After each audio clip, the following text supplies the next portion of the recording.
وتفضل محاط بناس فاشلة. يعني نفسي أفهم طريقة التفكير فين. أنا مع الأسف الشعب المصري ما بيعرفش يتكلم. 90% ل 99% من الناس دول هم أصلا مش صحابه.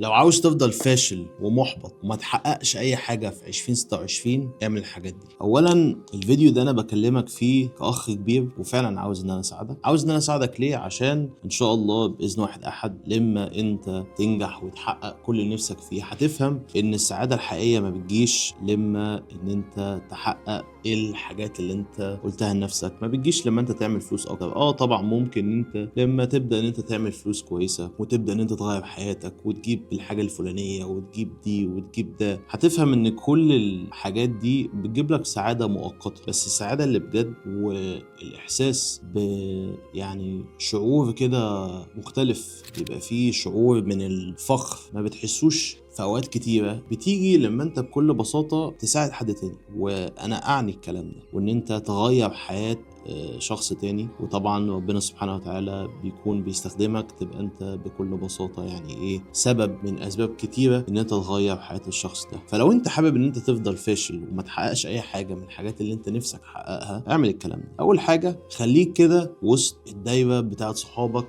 اللي مع الاسف انا ما بفهمش فكره ان انت تقول ان انا عاوز اغير حياتي وان انا عاوز ابدا اكسب فلوس وابدا اساعد اهلي وابدا اودي بابايا ومامتي نفسي ان انا اوديهم عمره، ونفسي ان انا اجيب لهم الحاجه الفلانيه، ولا ان انا امن لهم حياتهم، ولا وتفضل محاط بناس فشل. يعني نفسي افهم اللوجيك فين، طريقه التفكير فين يا ابني. ما انت لما تبقى حوالين ناس فاشله، لما طلعتك، لما القعده اللي انت بتبقى قاعد فيها الناس كلها بتتكلم على مواضيع غريبه، مش هقول لك مواضيع متخلفه تمام، لان كل واحد حر ان هو يتكلم في الحاجه اللي هو عاوز يتكلم فيها. في اللي بيحب يتكلم في الرياضه يفضل طول القعده عمال يتكلم على اللاعب الفلاني ما بيعرفش يلعب، مع ان اللاعب الفلاني ده يعني اللي بيعمله في موسم واحد ممكن الشخص اللي بيتكلم عليه وبيشتم فيه ده مش هيعمله مدى حياته. رغم كده بيتكلم عليه، وبتلاقي كده فيه يعني كمية شغف اللي هو انت بس لو استخدمت مش هقول لك 10% من الشغف اللي انت بتبينه وانت بتتكلم على اللاعب ده، بس لو استخدمت 1% كل يوم، لو تستخدم 1% من الشغف ده وتحطه في المكان الصح، تحطه فيه ان انت بكل بساطة في الحاجة اللي انت عاوز تتعلمها. وعلى فكرة لو انت من الناس اللي بتقعد تقول والله يا باشمهندس انا ما بعرفش اتعلم ايه، او انا مش عارف اتعلم ايه، او انا ما بعرفش الاقي الحاجه اللي انا بحبها، انا جاي اقول لك يا سيدي اهو واحل لك الحجه اللي ملهاش اي لازمه اللي انت عمال تقولها. اول حاجه تتعلمها تمام ان انت تبقى شخص منضبط. اول حاجه يعني شوف ايا كان اللي انت عاوز تبدا فيه، كده كده انت لو بتصلي 5 صلوات فده اصلا بيعلمك الانضباط. بس انا بقول لك اهو ايا كان اللي انت عاوز تتعلمه خليك منضبط، فتعلم ازاي ان انت تبقى منضبط. دي اول حاجه. طبعا مش هنتكلم في الاساسيات انك تصلي 5 صلوات وانك تعمل اللي دينك بيقول لك عليه، عشان الحاجات دي يعني بديهيات. بس هنتكلم بعد الانضباط ان انت بكل بساطه تتعلم ازاي تتكلم. ودي مشكله كبيره جدا على فكره يا جماعه. احنا مع الاسف الشعب المصري ما بيعرفش يتكلم، وانا اعني الكلام ده. ما عندوش اساسيات الحديث، ما بيعرفش ازاي ان هو يبقى شخص بروفيشنال وهو بيتكلم مثلا مع المانجر بتاعه. وده انا شايفه، يعني انا شايفه في الموظفين اللي انا بعينهم في اشياء غريبه، في حاجات اللي هو انت ازاي ما حدش قال لك ان اللي انت بتعمله ده يعني very unprofessional، يعني ملوش اي علاقه بالاحترافيه. مفيش حد قال لك ان انت ما ينفعش تقول الحاجات الفلانيه، مفيش حد قال لك ان انت مثلا لما حد يعمل لك حاجه تقول شكرا، او لما تطلب حاجه من حد ممكن لو سمحت ابعت لي كذا. انا على فكره بتعامل مع التيم بتاعي كده، انا لما حد يطلب مني حاجه وانا اطلب من حد حاجه ممكن لو سمحت تخلص الحاجه الفلانيه. لما حد يعمل حاجه حلوه بشكره، لما حد يعمل حاجه وحشه الفيدباك بيبقى بطريقه محترمه، وهكذا. فصدقني لو خدت بس اسبوع واحد كل يوم حط من 3 ل5 ساعات وشوف الناس بتتكلم ازاي، شوف لغة الحوار بتبقى ماشية ازاي. لان الشغل ده انت مش قاعد مع يعني اصحابك على القهوة، وده مش تمثيل على فكرة. محدش يبقى اللي هو لا انا مش عاوز امثل، لا انت ما بتمثلش، كل واحد بكل بساطه بيبقى لابس وش مختلف على حسب المكان وعلى حسب الشخص اللي انت بتعامله. يعني انت مش هتعامل والدك زي ما هتعامل صاحبك، مش هتعامل صاحبك زي ما هتعامل المانجر بتاعك، ومش هتعامل بكل بساطه المانجر بتاعك زي ما انت بتعامل والدك، فاهم؟ مش هتعامل حد في الشارع زي ما انت بتعامل والدك، وهكذا. انت فهمت اللي انا اقصده؟ ركز معايا، اذا فعلا عاوز تكسب فلوس في 2026 بس انت مقتنع ان انت لازم يكون عندك لابتوب غالي جدا، او ان انت يكون معاك واسطه، او ان انت يكون عندك خبره كبيره، فانت غلطان غلطه كبيره جدا. انت وناس كتير فعلا عاوزين تغيروا حياتكم، بس دايما بتقولوا لنا ان البرنامج غالي جدا. فانا وتيم ماني لاب قعدنا شهور نفكر ازاي ان انت وجميع الكوميونتي تبداوا تكسبوا فلوس من موبايلك من غير ما يكون عندك خبره وبطريقه حلال 100%. والاجابه هي الاي اي ثامبنيلز، اللي هي الصور المصغره باستخدام الذكاء الاصطناعي. والحمد لله انا والتيم عملنا كتاب ما يخرش الميه بيعلمك ازاي تعمل ثامبنيل او الصور المصغره بالذكاء الاصطناعي من الصفر، من غير خبره ومن غير ما يكون معاك لابتوب. ومش بس تعليم، لا، جوه الكتاب بيعلمك ازاي تجيب اول عميل. وكمان حاطين لسه يوتيوبرز عشان ما تضيعش وقتك في التدوير على العميل، وان انت تقدر تتواصل معاهم على طول. بس الليسته دي لاول 100 شخص بس. وعشان اكون معاك صريح، الكتاب ده مش مصباح علاء الدين، انت لازم تشتغل، ولكن الكتاب بيعلمك ازاي تبدا، بيحطك على الطريق، وكمان بيعلمك ازاي تقفل الصفقه وتكسب اول فلوس ليك اونلاين. كنا هننزل الكتاب ب 997 جنيه، ولكن الكتاب دلوقتي ب 297 جنيه لاول 100 شخص بس. هتلاقي اللينك في الديسكريبشن، خش. ووسائل الدفع بكل حاجه، فودافون كاش، فيزا، كل وسائل الدفع متاحه. بالتوفيق. فلو انت حابب ان 2026 تبقى سنه سودة عليك وسنه مليانه يعني بالفشل، خليك قاعد وسط اصحابك اللي مع الاسف ولا اهتماماتهم ولا احلامهم ولا اولوياتهم بتتماشى معاك. انا مش فاهم انت ليه لسه مكمل في القعده الكدابه بتاعت القهوه، اللي انا اوعدك يعني انا اؤكد لك الكلام ده، ان 90% ل 99% من الناس دول هم اصلا من صحابك. هقول لك تعرف ازاي؟ شوف كده هيقولوا لك ايه لما انت تقول لهم انا هفتح البيزنس الفلاني، او انا هبدا انزل فيديوهات على السوشيال ميديا على الموضوع الفلاني. شوف رد فعلهم في ساعتها، شوف ملامح وشهم بتتغير ازاي. شوف هيقول لك ايه. هيقول لك مثلا ما شاء الله خطوه كويسه، ربنا يبارك لك ويوفقك، ولا هيقول لك يا عم السوشيال ميديا انت بتعرف تتكلم، ولا انت مين انت عشان تطلع تعمل فيديوهات، ولا بيزنس ايه اللي انت تعمله، انت فاهم حاجه؟ شوف والله العظيم بجد في كده يعني اقل من ثانيه بتشوف ملامح الوش بتاعت الشخص الحقيقيه. خد بالك العين دي ما بتكدبش، انسى ان العين ما تبينش مشاعر الشخص الحقيقيه. انا بكلمك الكلام ده كاخ، والفيديو ده على فكره ما فيهوش سكريبت. الفيديو ده انا فاتح الكاميرا وبكلمك، وفعلا انا خايف عليك، واتمنى ان ده يعني يبقى في ميزان حسناتي، وان انت لو استفدت تدعي لي يا صديقي.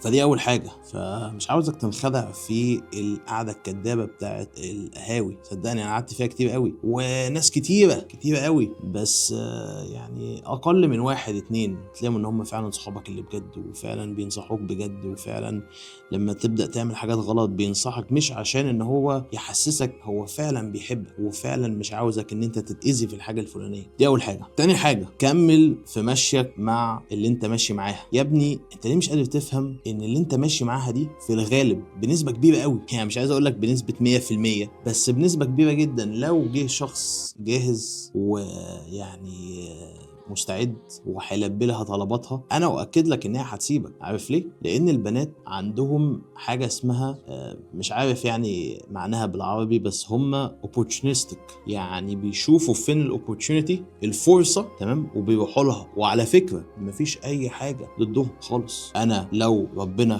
كان خلقني كواحده ست، تمام، كبنت يعني، وبكل بساطه عندي اوبشن ان انا ارتبط بواحد كويس، ويعني الشخص ده ذو مكانة ومستريح، طب انا ليه ارتبط بواحد يعني مش جاهز؟ فكر فيها كده. انت لو بنت وانت بتتقدم لنفسك، فاهم انا عاوز اقول ايه؟ يعني تخيل انت ان انت بقيت بنت، والبنت اللي انت بقيتها دي شايفه النسخه بتاعتك انت بقى، بتاعت محمد، بتاعت مرقص، بتاعت اسماعيل، بتاعت بيومي، شايفاها. فده هيتطلب شويه تفكير كده، وان انت تتخيل وتطلع من الشخصيه اللي انت يعني جواها، وشوف نفسك هتقول لنفسك ايه، هتبص على نفسك ازاي، فاهم؟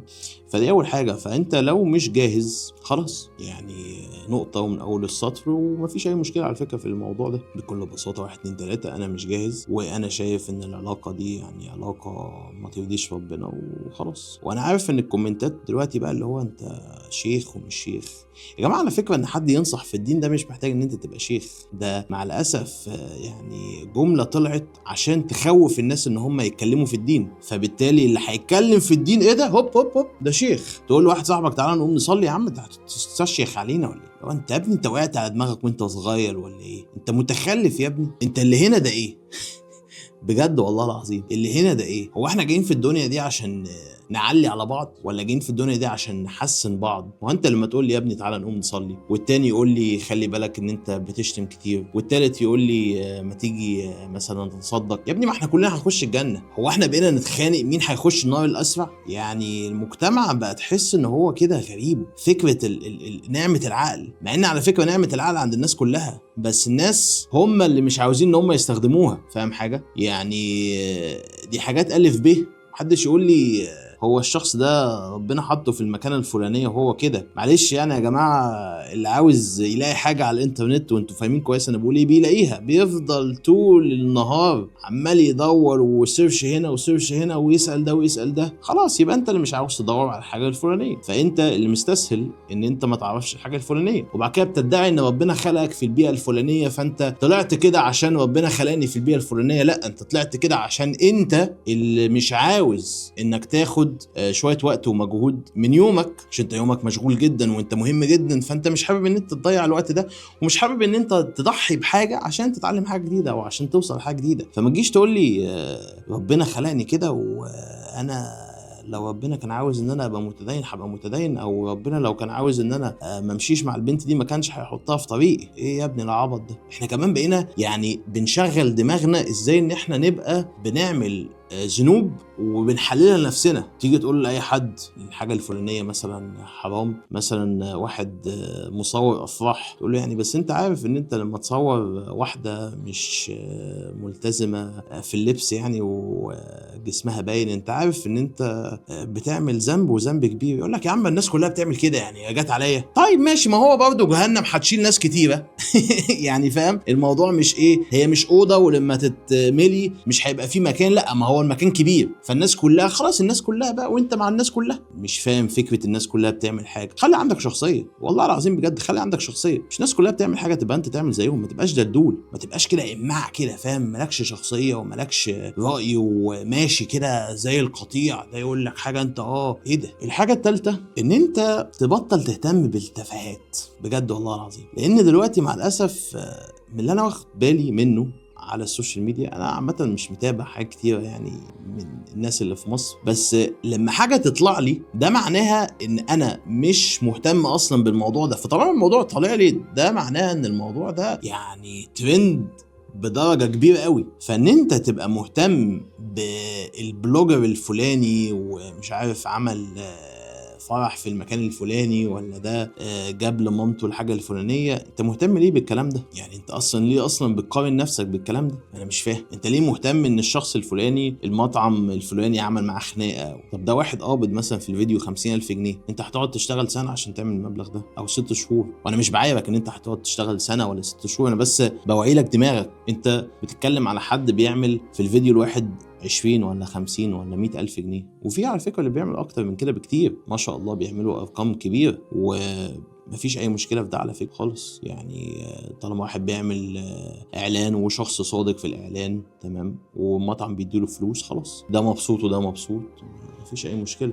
المشكله فيك انت، مشكله فيك ان انت مع الاسف واخد وقتك ومجهودك وبتحطه في اشياء مش هتعيد عليك باي قيمه، ولا قيمه ماديه ولا قيمه دينيه ولا قيمه نفسيه ولا اي حاجه. طب انت ليه بتعمل كده؟ لازم تسال نفسك السؤال ده. الحاجه الرابعه ان انت لازم تفهم ان مش معنى ان ربنا خلاك تقابل مشاكل تمام، او خلينا نقول بقى الحاجه الرابعه لو انت عملتها برضه انت مش هتوصل ان انت تستسلم لما تقابل اي حاجه صعبه، وان انت تبقى مقتنع ان دي علامه من عند ربنا. لا، دي مش علامه من عند ربنا. مش معنى ان انت بدات حاجه او الحاجه دي انت فشلت فيها ده معناه ان ربنا بيقول لك ان انت مش مؤهل للحاجه دي، او ان انت لازم تغير اتجاهك. ما ممكن الحاجه دي صعبه، عرفت منين؟ يعني انا اقول لكم حاجه مثلا، شايفين ده ما شاء الله اللهم بارك، قبل ما افتح ماني لاب يونيفرسيتي فتحناها في اخر 2024 يعني في ديسمبر 2024. الموضوع كان صعب، حاجه جديده، بيزنس جديد، المجتمع مش واخد يعني مش واخد عليه فكره الجامعه الاونلاين او فكره ان انت تتعلم حد حاجه اونلاين. واغلبيه الناس بتدي كورسات، كل حاجه مسجله، مفيش حاجه اسمها ان انت يبقى في بوت كامب. حتى انا واخد بالي ما شاء الله ان ناس كتيره بداوا ان هم يبيعوا حاجه اسمها بوت كامب، ودي حاجه تبسطني على فكره، مش حاجه تزعلني خالص. ومفيش حاجه اسمها انت نقلت مني، لا لا لا، عادي بالعكس، طالما حاجه خير وحاجه فادت الناس وساعدتهم فتمام. فلما انا بدات ماني لاب يونيفرسيتي انا والتيم نور واحمد، اللهم لك الحمد، حطيت لنفسي هدف، قلت ده بيزنس جديد وهياخد وقت على الحاجات اللي انا مشغول فيها اصلا والحاجات اللي انا بعملها، ولكن انا هبدا فيه وهكمل فيه. الناس هتشوف حاجه ما شافتهاش قبل كده، فيلد زحمه جدا ومليان بالكومبيتيشن، رغم ده الحمد لله 100,000 متابع في أقل من سنة، وعلى كل السوشيال ميديا حوالي 150,000. ضربنا أكتر من 470 طالب استثمروا في نفسهم ودخلوا، وفي اللي بدأ يعمل من فيديو واحد $150، وفي اللي ما شاء الله بدأ ان هو يكسب $1,000، وفي اللي ما شاء الله جاب 3-4 عملاء بعد البرنامج، بعد ما هو انضم للبرنامج، وفي يعني كمية قصص لا تعد ولا تحصى، اللهم لك الحمد يعني. فده كان حاجة مهمة، وكان في صعوبات وكان في مشاكل وكان في حاجات كتيرة، وانا كان عندي يقين ان بكل بساطة طالما انا والتيم نيتنا خالصة لربنا، طالما ربنا مطلع على الكلام ده، طالما احنا ما بنعملش حاجة ونقول حاجة تانية، لا احنا اللي بنقوله بنعمله، اللي بنعمله بنقوله. فدي نقطة مهمة جدا. لما اقول لكم ان احنا ما بنعملش ده سبوبة، طيب ماشي. لما اقول لكم ان احنا ما بنعملش ده عشان اعلانات اليوتيوب، انا لازم اللي انا اقول لازم اعمله. اعلانات اليوتيوب مقفولة، اللهم لك الحمد، ما بنشتغلش مع اي شركة وخلاص، اي اعلانات، ما عملناش اعلان لاي شركه لحد دلوقتي. ما اظنش ان احنا هنعمل، ما فيش يعني شركه فعلا بعتت لنا، على فكره كان يعني مبالغ، ولكن بكل بساطه احنا يعني بالنسبه لنا المصداقيه اهم حاجه. الحمد لله كميه بقى الطلاب اللي مرناهم ببلاش يعني يزيد عن 20,000 طالب. 20,000 طالب ده يا جماعه رقم كبير جدا. 20,000 بني ادم، انت ممكن الرقم تسمعه عشان عصر السوشيال ميديا، فانت بالنسبه لك 10,000 فيو و20,000 فيو، بس انت لما تحطهم فعلا في الشكل الصح، ولما تشوف يعني ايه 20,000 بني ادم، اللهم لك الحمد، ربنا قدرنا ان احنا نساعدهم، ده حاجه يعني عظيمه جدا. فلما تقابل صعوبات، لو انت عاوز تفشل فتجنب الصعوبات دي، او ان انت بقى تقول ايه، تقول يعني ربنا مش رايد لي ان انا انجح في الحاجه الفلانيه. الحاجه السادسه واللي هي ان انت تبقى صادق وتبقى كويس من جواك، بجد تبقى صادق وتبقى كويس من جواك، تبقى فعلا بتحب الخير لغيرك، وما تبقاش ان انت بتضحك على الناس. او انت خد بالك، انت ممكن تقول كل اللي انت عاوز تقوله، يعني انت ممكن تبين وتقول حاجات مختلفة، بس ربنا سبحانه وتعالى هو اللي اعلم بالقلوب. فانت ممكن تقول وتعمل وتسوي وتنزل فيديوهات، لكن لو ربنا عارف كويس ان انت من جواك مش كويس، ففي الغالب مش هيبقى فيه صدق في النية، ففي الغالب مش هيبقى فيه توفيق. تمام؟ ده مش معناه ان كل الناس اللي مش كويسين مش هيبقى يعني مش هيبقوا موفقين في حياتهم، لا، في ناس كتيرة جدا مش كويسين وعادي جدا موفقين في حياتهم، ودي اصلا مصيبة على فكرة، دي حاجة المفروض ما تفرحكش، بالعكس.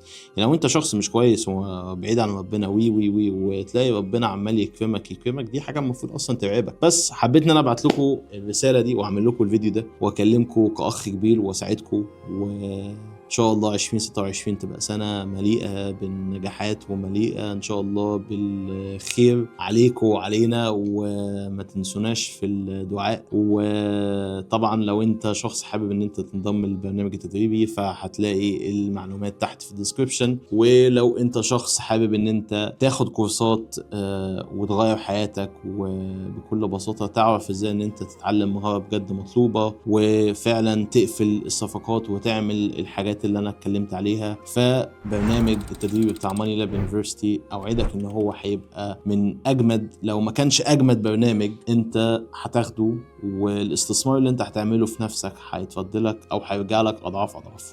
سلام عليكم.